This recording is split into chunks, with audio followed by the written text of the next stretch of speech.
আপনার লালপুরের মধ্যে করছি, 4-5টা কুত্তা দৌড়াচ্ছে। আমি ওয়াজ শুরু করতে করে ওঠে, মানে ওয়াজ আমার করবারই দিচ্ছে না। কে রে, কি ভুল করলাম রে, কুত্তা খেপলো কে? পরে দেখি আয়াতে বলতেছে আল্লাহ সুম্মা রাদাদনাহু আসফালা সাফিলিন, ফজরের নামাজ বাদ দিয়ে ঘুম পাড়ে যারা, কুত্তার চাইতেও খারাপ তারা। যে আমি বলেছি ফজরের নামাজ বাদ দিয়ে ঘুম পাড়ে যারা, কুত্তার চাইতেও খারাপ তারা। বলাও সারা, কুত্তারা সরে যাওয়াও সারা।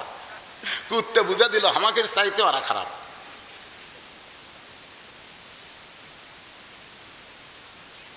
পাগলা এবার কুটি কুটি বলে গেছে।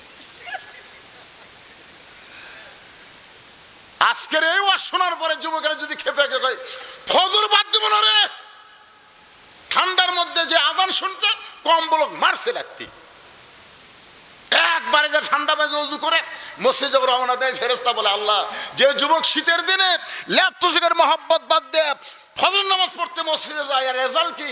আল্লাহ বলতেছে আজকে যদি বদরের জিহাদ থাকতো এই যুবক বদরের যুদ্ধের সৈনিক হয়ে যেত। 2-4টা ভাঙ্গাচোরা বুড়ে নামাজ পড়ে কাম হবে না তো, এই যুবকদের নামাজ ধরা লাগবে। নামাজ হচ্ছে সরকারি চাকরির মতন ইবাদত। সরকারি চাকরি যেমন সব বয়সে হয় না, নামাজটাও সব বয়সে হয় না বাজান। এই জন্য রাসূল বলেছেন 7 বছর থেকে নামাজের তালিম দাও, 10 বছর থেকে জোর করে নামাজ ধরাও। কারণ বুড়া বয়সে নামাজ ঠিক মতো পড়ে পারবেন না তো। অনেক মসজিদের মধ্যে সিয়ার ঢুকছে, জোরে কোন কথা ঠিক কিনা? ওটাকে জুয়ান মানুষ, তাই বুড়া ভাঙ্গাচোরা পারতেছে না, কি করবি? তাই যুবকেরা মনে কষ্ট নিও না বাজান।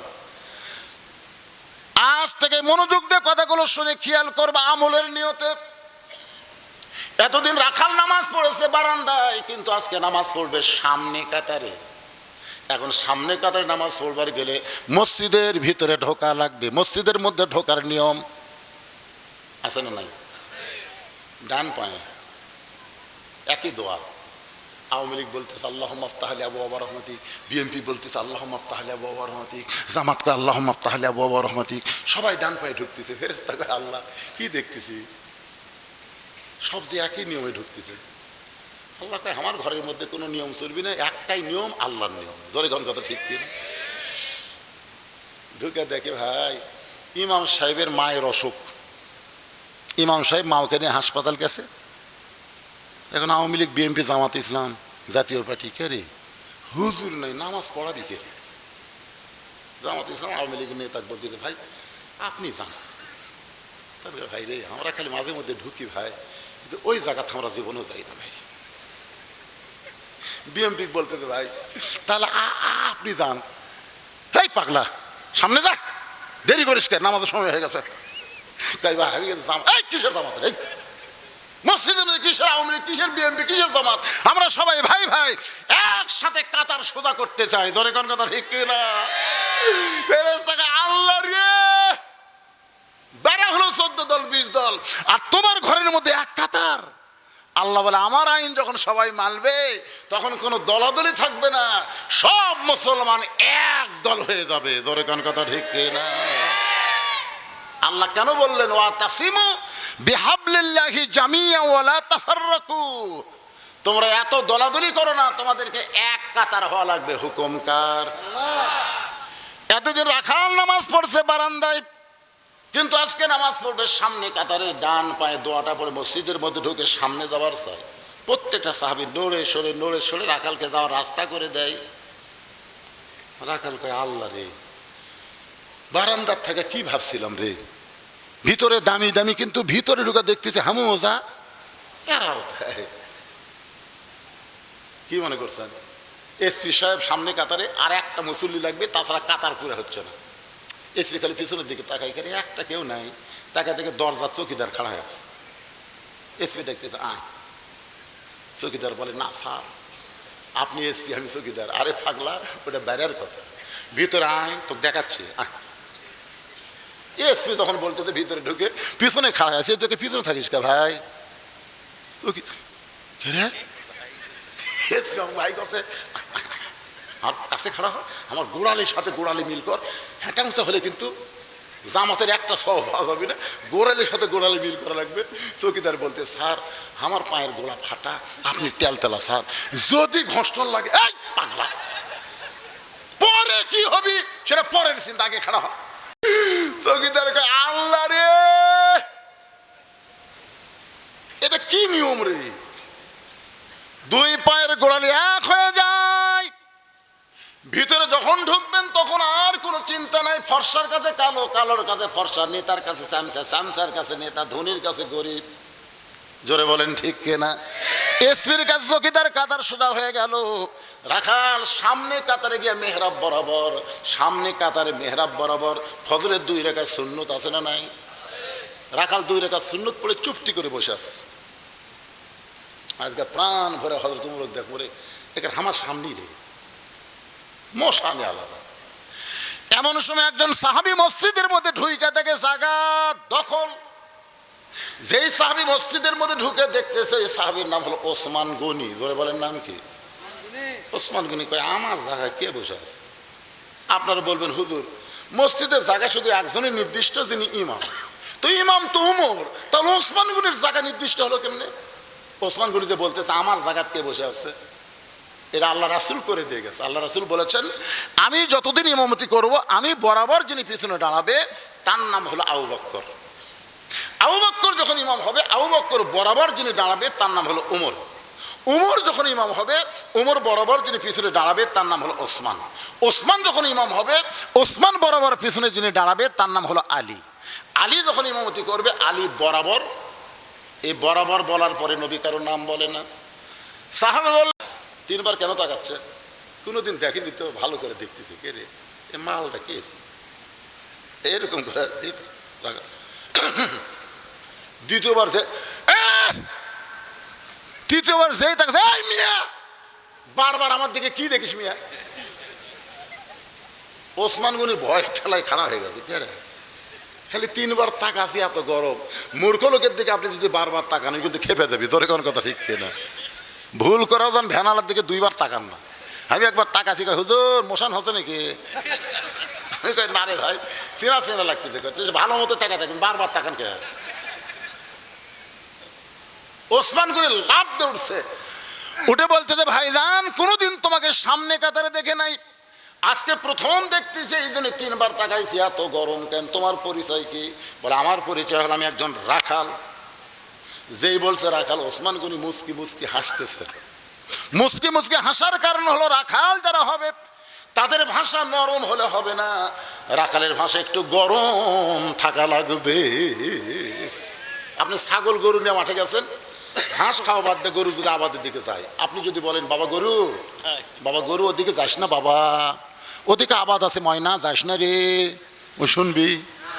আর যদি বলে এই গরু, আর এক ধাপ যদি পা তুলিস, এই লাঠি দেখ। গরু কিন্তু মানুষের সাথে ভালো শোনে, ঘাড় কাট করে দেখে আবার ঘাসের দিকে চলে আসবে, আবাদ খাবে না। আল্লাহ রাসূল বলেছেন প্রত্যেকটা অভিভাবককে আল্লাহ তাআলা দুনিয়াতে রাখালের দায়িত্ব দিয়ে প্রেরণ করেছে। প্রত্যেকটা অভিভাবককে আল্লাহ রাখালের দায়িত্ব দিয়েছে। এখন আপনারা চিন্তা করতেছেন হুজুর আমাদের তো গরু ছাগল নাই, আমরা কার রাখালি করব? আপনি চোখ বন্ধ করে দেখেন, আছে আছে।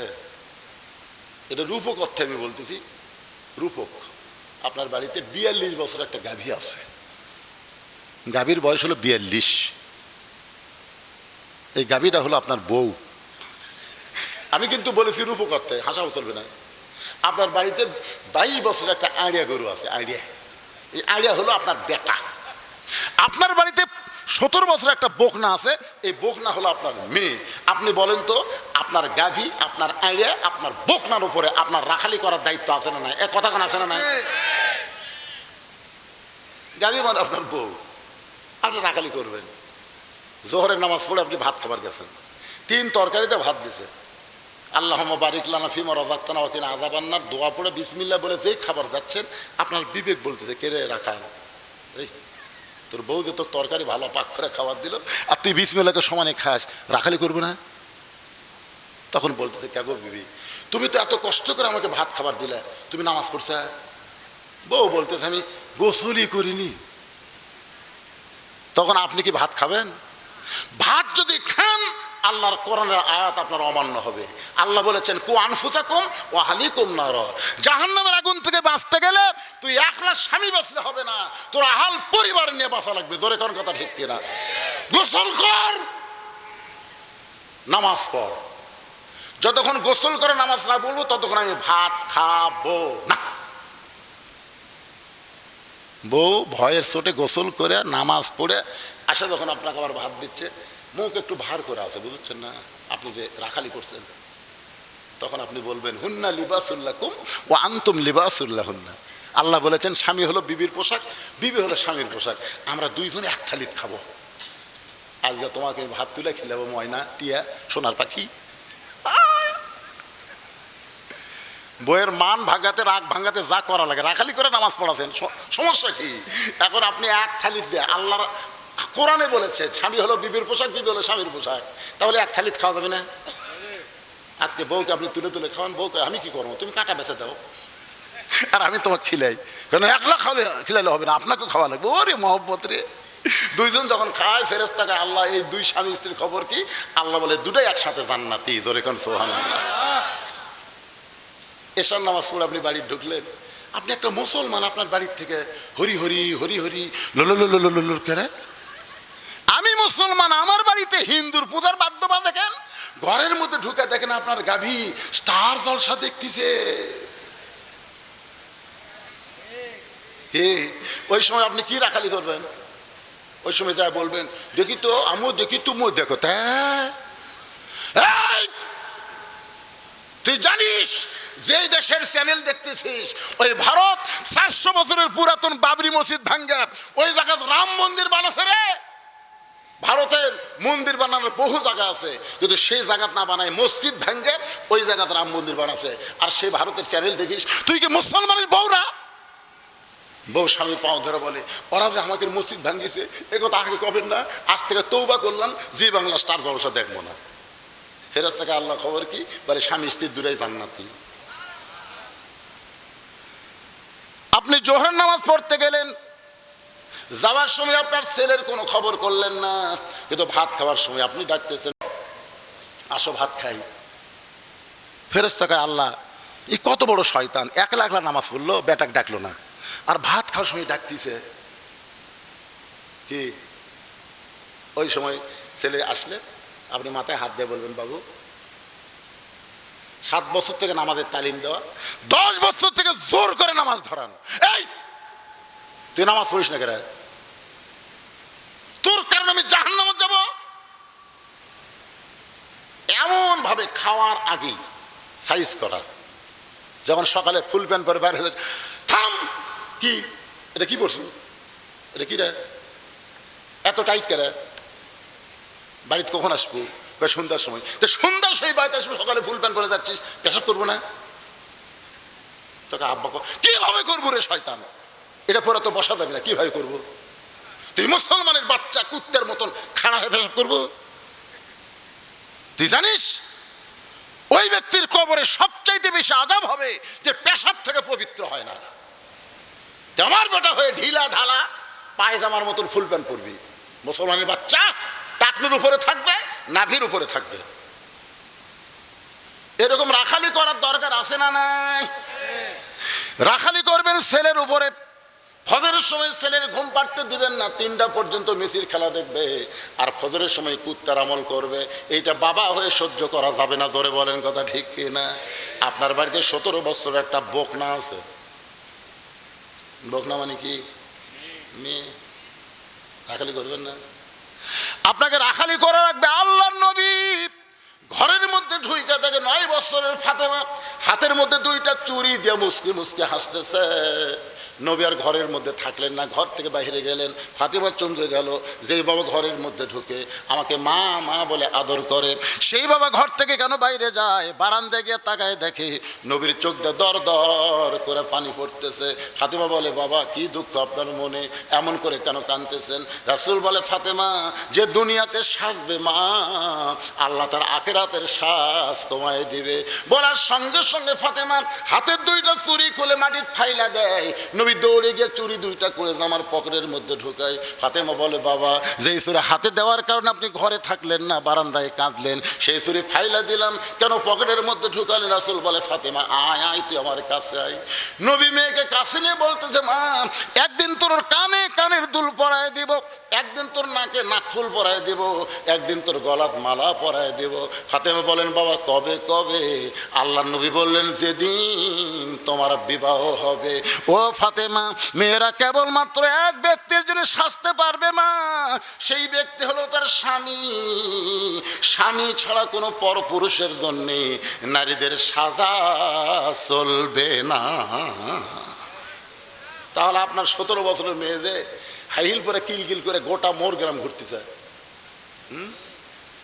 কি কথা কয় না রে বা কথা কয় না রে? রাখালি করবেন না? নবী যদি তার মেয়েকে রাখালি করতে পারে, নবীর উম্মত হয়ে আপনি কি এমন মরদ হলেন? আপনার মেয়েকে আপনি কি বানাবেন? পরিমণি বানাবেন না ফাতেমা বানাবেন? আজকে আপনাকে সিদ্ধান্ত নেওয়া লাগবে। জোরে করে কথা কেনা কথা বলেন। আপনার একটা মেয়ের জন্য গোটা পাড়ার ছেলেরা নষ্ট হয়ে গেল। হাজার ছেলে মানুষের কোনো ক্ষতি করতে পারবে না, একটা মেয়ে হাজার ছেলেকে নষ্ট করতে পারবে। জোরে করে কথা বলেন না কেন ভাইজান? এক পরিমণি গোটা বাংলাদেশের যুবকদের নষ্ট করছে। কিরে যুবক, এই সোনার যুবক গুলো একটাও পাড়ায় পাড়ায় ঘুরবে না, সব মসজিদের বারান্দাদের। জানেন আপনি? খালি মেয়েদেরকে আপনি পর্দার মধ্যে ঢুকেন।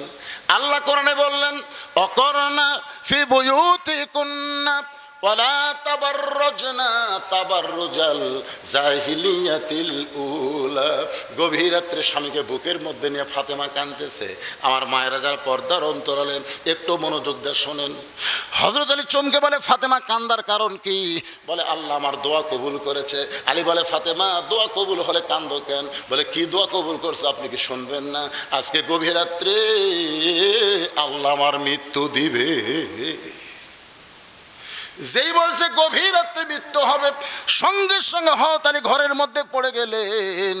ফাতেমা মুস্কি মুস্কি হেসে স্বামীর মাথাটা উড়াতে নিয়ে কপালে একটা চুমু দিয়ে বলে স্বামী গো এমন করে আপনি কাঁদবেন না, কারণ দুনিয়া থাকার জায়গা না, আসলে যাইতে হবে।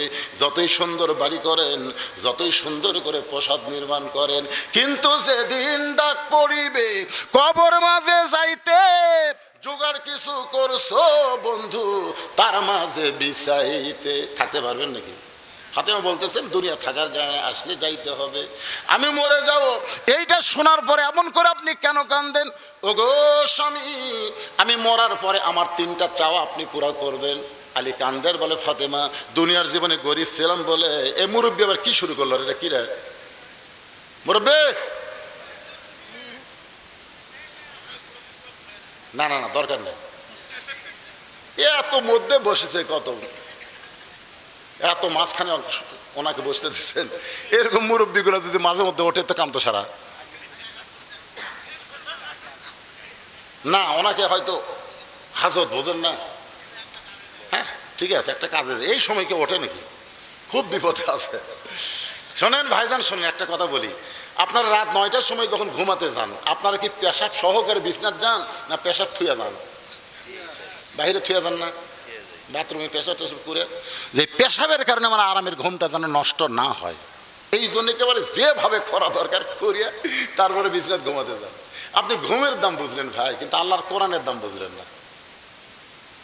ঘুমের আগে যেমন পেশাব করে আপনি ঘুমাতে গেলেন, ওয়াজ শোনার আগেও আপনাদেরকে পেশাব করে সাইজ হয়ে আসা বসা দরকার। জোরে কোন কথা ঠিক কিনা? না সবাই সাইজে আছেন, ওই একটা মুরব্বী এখন কি করবেন? কম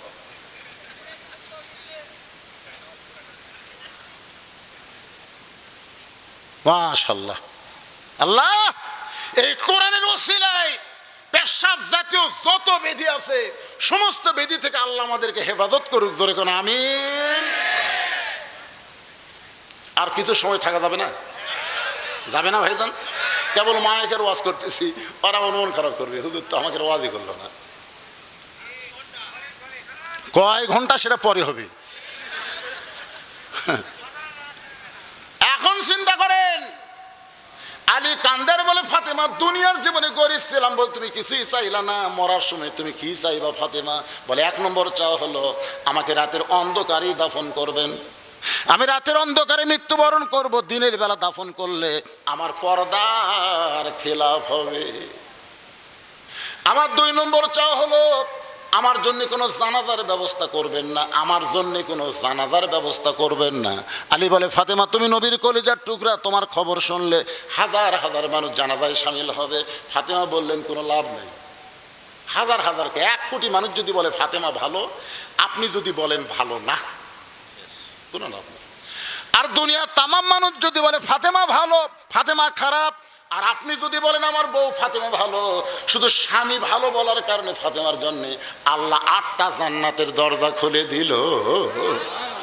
এখন আপনারা বলেন বউ ভালো হওয়া লাগবে কার কাছে? আর আমাকে ল বলটা কি কয়, খালি তুমি, খালি তুমি আমাকে দেখতে পারো না, খালি তুমি। গোটা পাড়া খুঁজে দেখো, আমার বিরুদ্ধে কেউ নেই। ওরে বাবা রে, পাড়ার লোক তো ভালো কয়, তাহলে তুই ওভার ডিউটি মারিস নাকি রে? আমার মায়েদের বলতেছি, বাপ, দুনিয়ার কোন পুরুষ মানুষ আপনাকে ভালো বললেই আপনি জাহান্নামী। কারণ আপনাকে কেমনে বললো ভালো? কারণ আপনি তো দেখেইনি, ভালো না কালো কিভাবে বুঝবে? আর শুধু স্বামী যদি বলে ভালো, 8টা জান্নাতের দরজা ফাতেমা বললেন আমার জন্য খুলে গেল। ওগো স্বামী, আমার লাশটা খাটনিতে তুলবেন না। আমি হিসাব করে দেখলাম এই মুহূর্তে 4 জন ব্যক্তি খাটনি কান্দে নেওয়ার মতন ফাতেমার নাই। আমার বাবা যদি আজকে দুনিয়াতে থাকতো, মরা মেয়ের লাশের খাটনি বাবা কান্দে নিবার পারতো।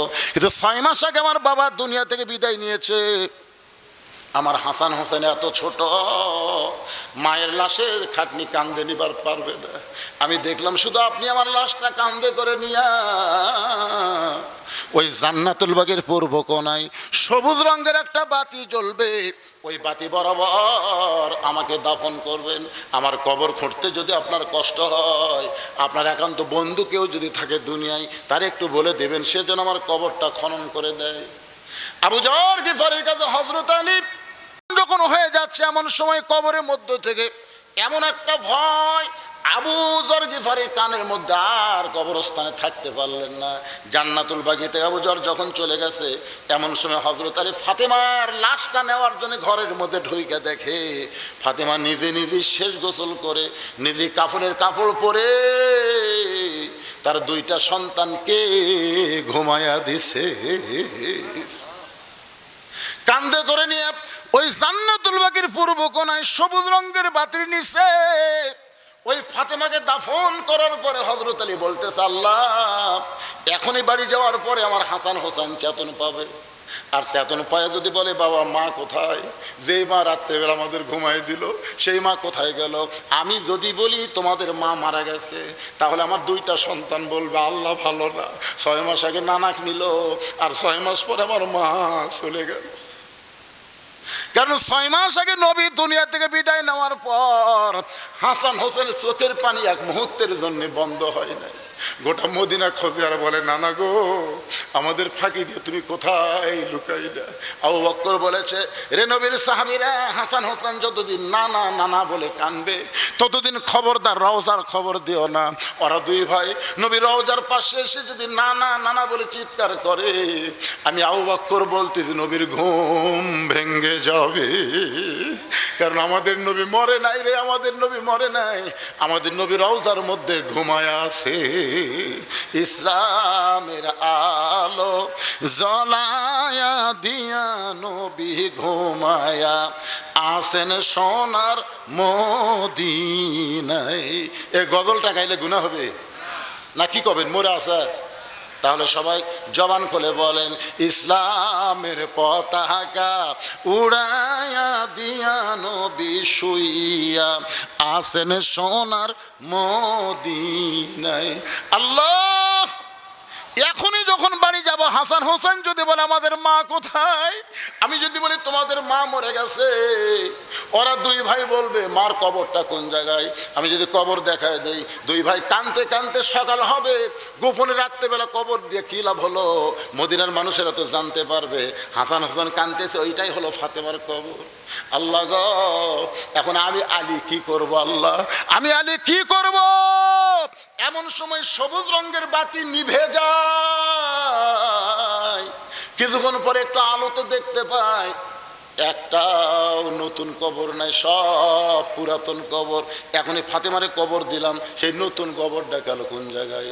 হয়তো কবরের মধ্যে ফাতেমার কবর কোথায়? ফাতেমার কবর কোথায় গেল? এখনই নিজের হাতে কবর দিলাম, সেই কবরটা কোথায় গেল?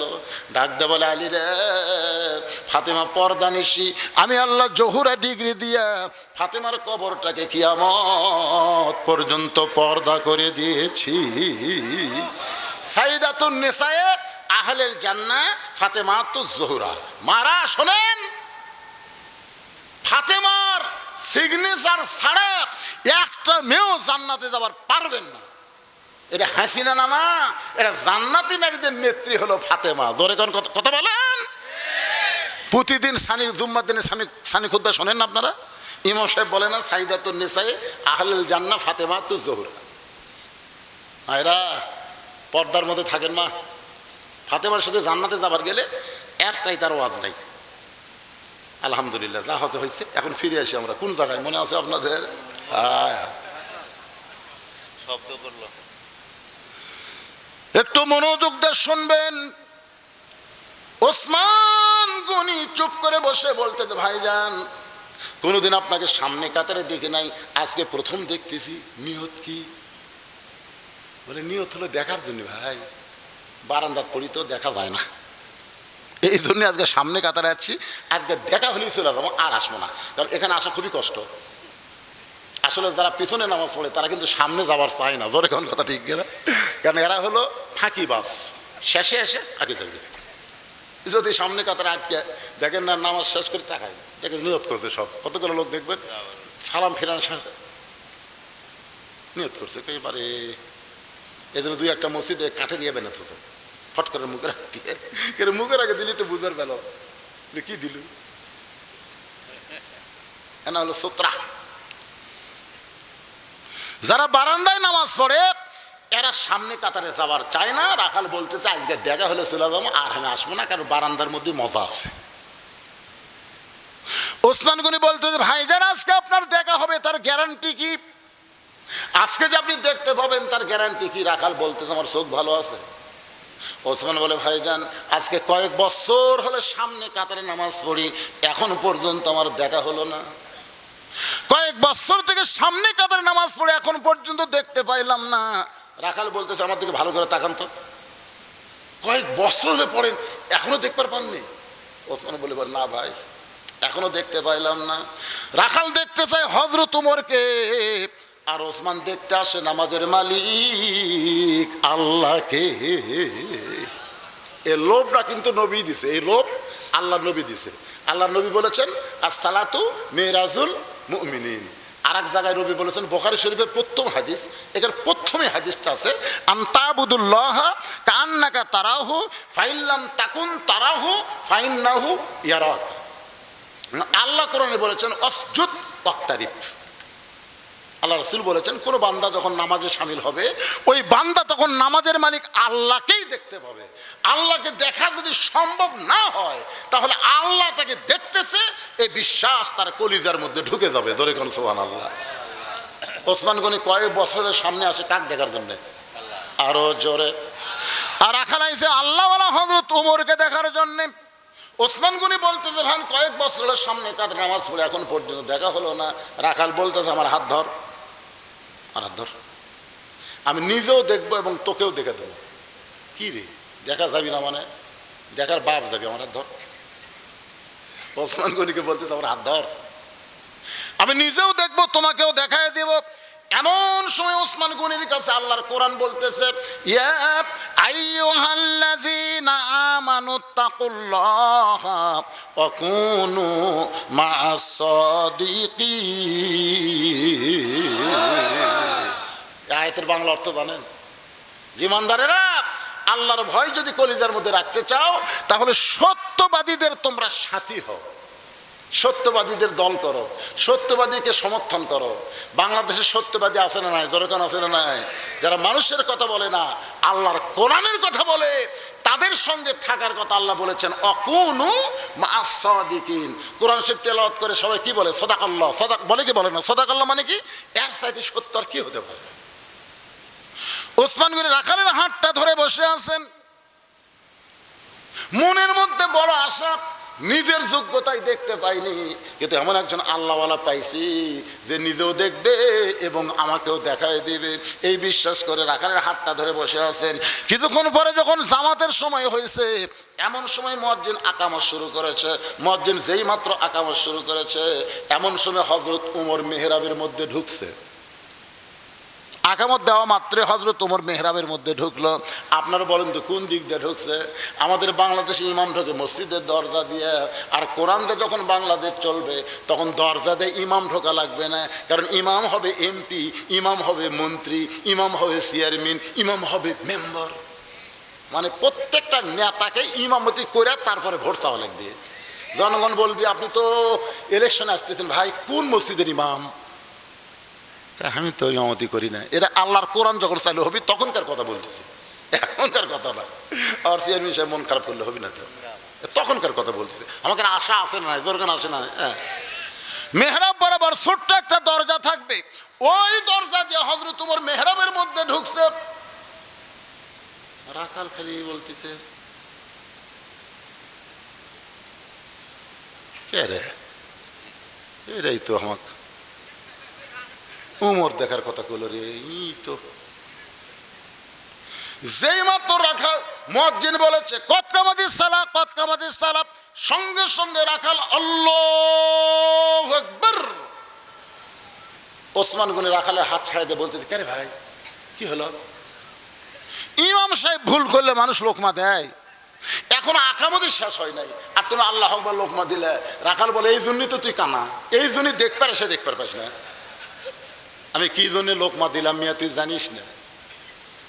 তৃতীয় কাতারে একজন সাহাবী ছিল, দৌড়ে এসে রাখালের হাতটা হেঁচকা টান দিয়ে বলে, পাগল, প্রথম তোকে দেখে আমার সন্দেহ হয়েছে।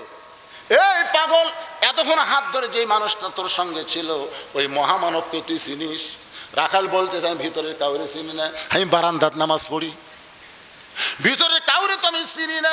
সাই বলে, পাগল রে, তুই ধরে কানা কানা বলে তিরস্কার করতেছিস, ওই মানুষটা হলো আল্লাহর নবীর ডবল জামাই ওসমান গনি।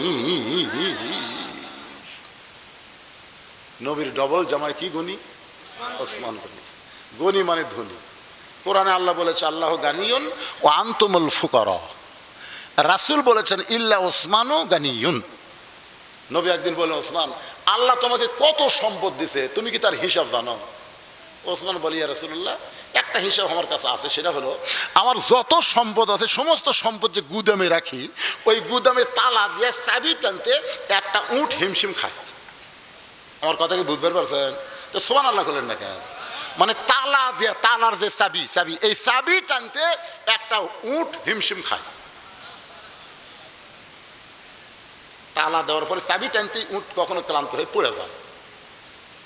আল্লাহ রাসূল বললেন, ওসমান, এত সম্পদ আল্লাহ তোমাকে দিছে, যদি আল্লাহ ফেরত চায়, যদি আল্লাহ এই সম্পদগুলো ফেরত চায়, তুমি কি করবে?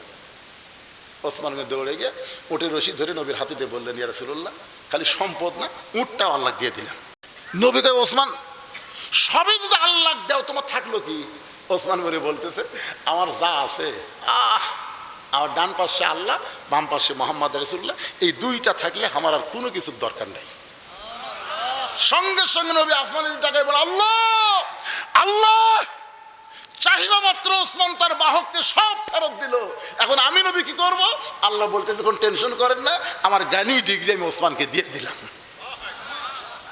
চাহিদা মাত্র আর বাহককে ফেরত দিতে বাধ্য থাকে। এখন আপনাদের কাছে যে টাকা পয়সা সয় সম্পদ আছে, এগুলাকে আপনাদের না আল্লাহর? সবাই বলতেছেন না, আরো জোরে যাই বলবেন না, যাই বলতেছেন আল্লাহ মরার 5 দিন আগে বোবা করে দিবেন, ওর সবই ঠিক থাকবে, খালি করবি। আল্লাহ রাসূল বলেছেন, কোন ব্যক্তি সারা জীবন যদি পাপ করে আর মৃত্যুর সময় যদি আল্লাহ আল্লাহ করে মারা যায়, শুধু আল্লাহ আল্লাহ মুখে জারি থাকার কারণে আল্লাহ তার জীবনের সব গুনাহ মাফ করে দেয়। তাহলে আপনার মরার সময় বোবা হবে না, জবান খোলা রাখবেন? এই জন্য জবান সমস্ত সম্পদের মালিককে। আরো জোরে কারা কারা বিশ্বাস করেন? 2 হাত তুলে আমার আল্লাহকে দেখান, লিল্লাহি তাকবীর। হাত নামান। এই যে ছেলে পেলে কষ্ট করে যে কোরআনের মাহফিল করলো, এরা যদি গান বাজনা করতো, তো গান বাজনা না করে কোরআনের মাহফিল করেছে, এতে কি আপনার খুশি? তাহলে আপনার কাছে এখন ব্যাগ যাবে। সম্পদের মালিক আল্লাহ, পকেটের টাকা ছেড়ে যদি না দেন ডাক্তার দেওয়া লাগবে। হ্যাঁ, হাত তুলেছেন, সম্পদের মালিক আল্লাহ। এখন এরা যাচ্ছে কোরআনের মাহফিলের জন্য।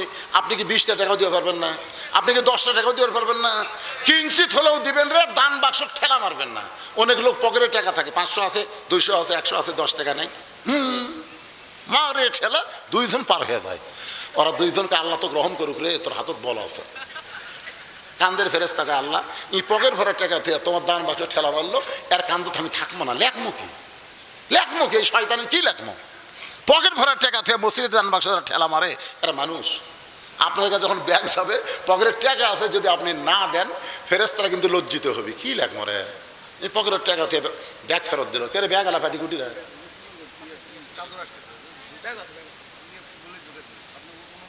অনুমতি দেওয়া এত কোয়া লাগে নাকি? ইশারাতে কাম হয়?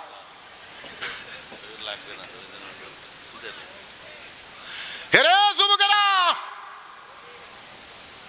এখন পর্যন্ত আমাকে ব্যাস পড়াবার পারিস নি, এখনো পারিনি। ব্যাস কিনে না থোসে, হ্যাঁ পড়াবি, ভাই পড়াবি, কি ভাই পড়াবি, কিন্তু যার কাছে ব্যস্ত ওই হেরে গেছে। আরে পাগলা, ব্যাস না পড়াস না পড়া, ব্যাগলে নাম তো তোরা নামিছে, ব্যাগ আলার খুঁটি রে। এ আপনার পকেটে হাত দেন, ওরা ব্যাগলা বাড়াচ্ছে, আপনার পকেটে হাত দেন, দেন পকেটে হাত।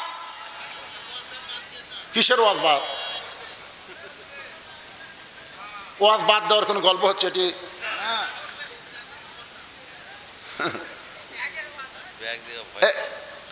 এ যে বাবা, এর কে উঠলো রে? ময়না, বসেন বাবা। বাচ্চা আনবেন এখন, আবার বাচ্চা কেটে আনবেন? ও টাকা দেবেন, আচ্ছা ঠিক আছে, বাচ্চার হাতে দিবি। মাশাআল্লাহ, আসলে ছোট ছোট বাচ্চাদের হাতে আপনার দান করবেন। আপনি মরে গেলে ওরকে দেওয়া অভ্যাস থাকবে। আর আপনি যদি টাকালে বসে থাকেন, মরে গেলে বুড়া মরতে ভালো আছে। 5 বছর পর গোরস্থানত যায়, কবি কেরে খামা খায় জায়গা ফেলাতে কি হবে রে, বাগুনের আবাদ করবো। জানেন, অনেক ছেলেরা বাপের কবর বাগুন আবাদ করতেছে।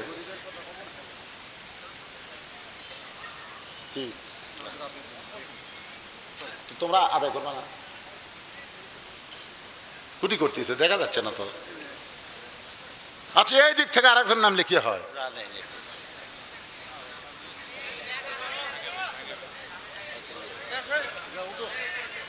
আমি কি চাচ্ছি, আমি চাচ্ছি শোনেন, যে আপনাকে যেই তারিখ আছে এই তারিখের মধ্যে ওয়াজ শেষ করবেন। আর 2 মিনিট আছে,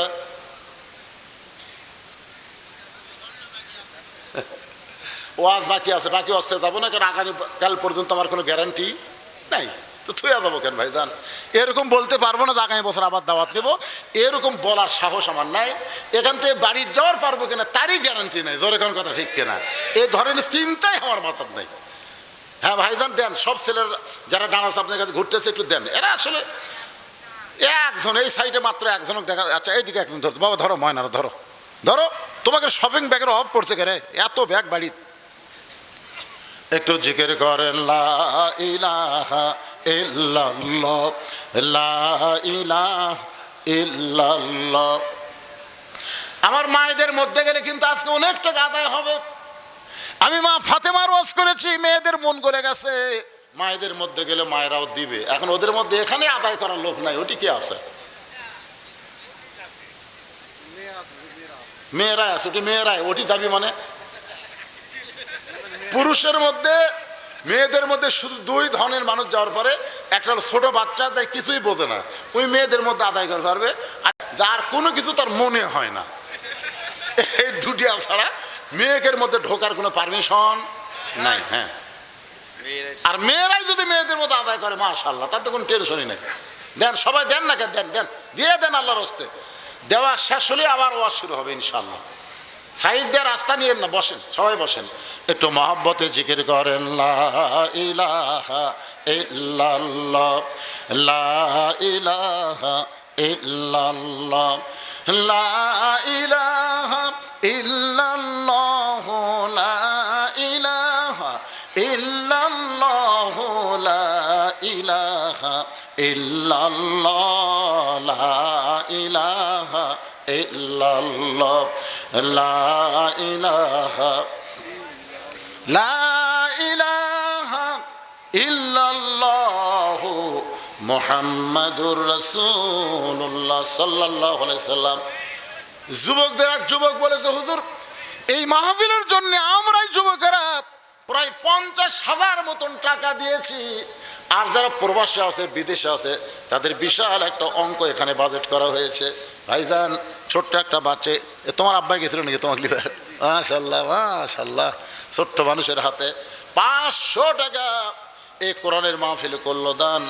আল্লাহ বাব্বাটা দুইজনকে ওসমান গনির সঙ্গে জান্নাতে কবুল করে নেন, জোরে কোন আমিন। আপনারা সব দিছেন না দিবেন? আমাদেরটা আমরা শেষ করব ইনশাআল্লাহ। না না না, সম্মানী মানুষকে কোনো কিছু চাওয়া মানে অসম্মান করা।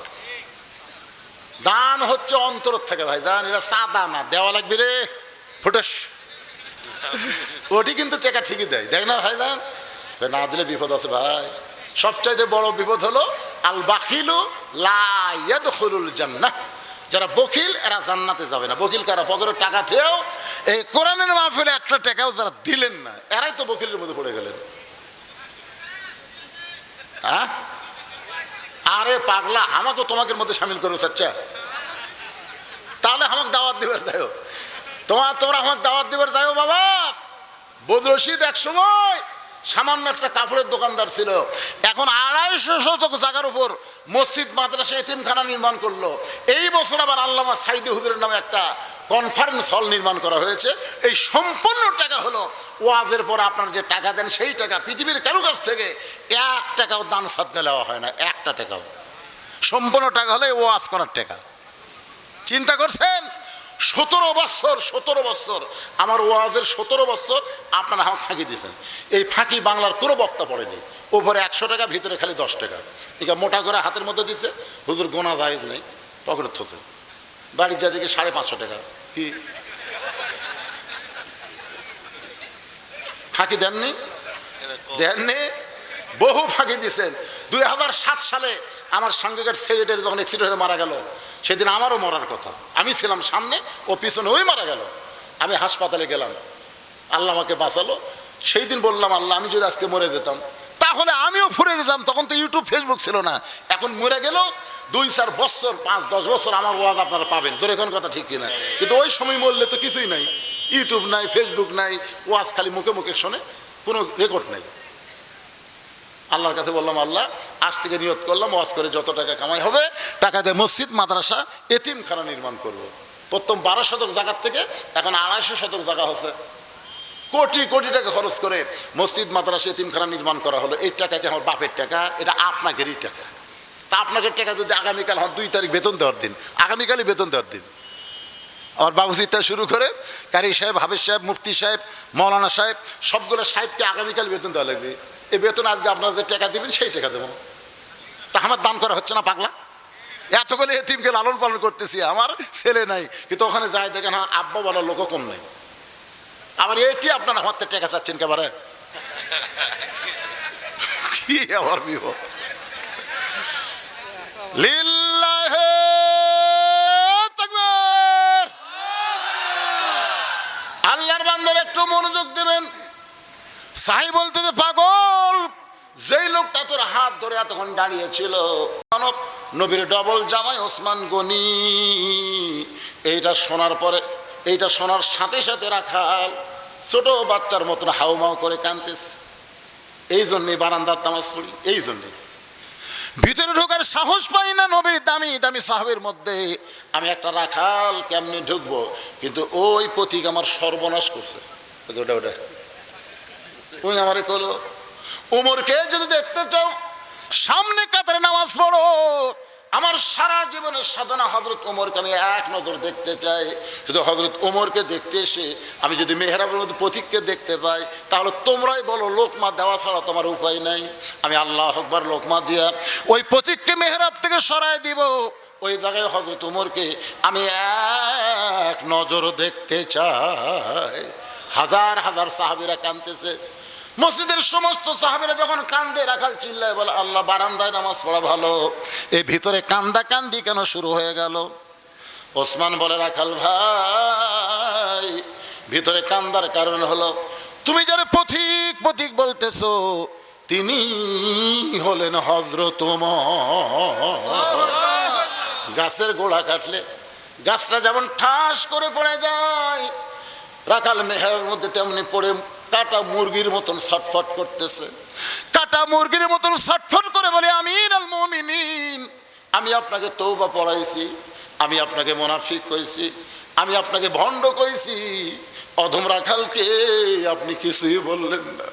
ইয়া আমিরুল মুমিনিন, যাকে সারা জীবনের সাধনে একটা নজর দেখব, আর তাকে আমি তওবা পড়ালাম, তাকে আমি মুনাফিক কইলাম, তাকে আমি ভণ্ড কইলাম।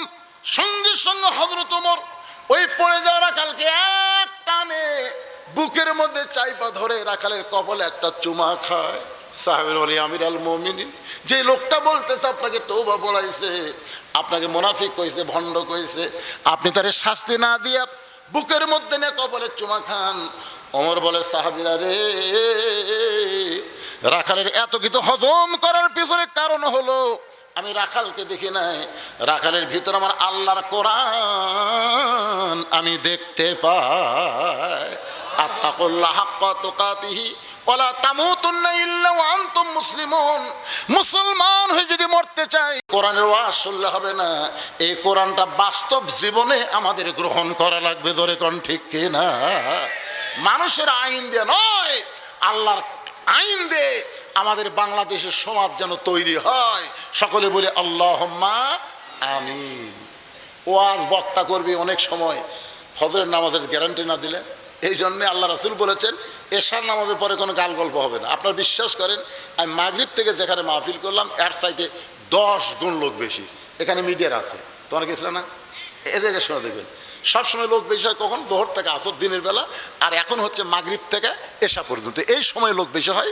কারণ জানে সারা জীবনের ওয়াজ একক তো ফজরের নামাজ যদি মিস হয় ওয়াজ দেখ কোনো কাম হবে না। জোরে কোন কথা ঠিক কিনা? এই জন্য ভাইজান, এই জন্য আপনারা বলবেন না যে এত রাত পর্যন্ত কি জন্যে?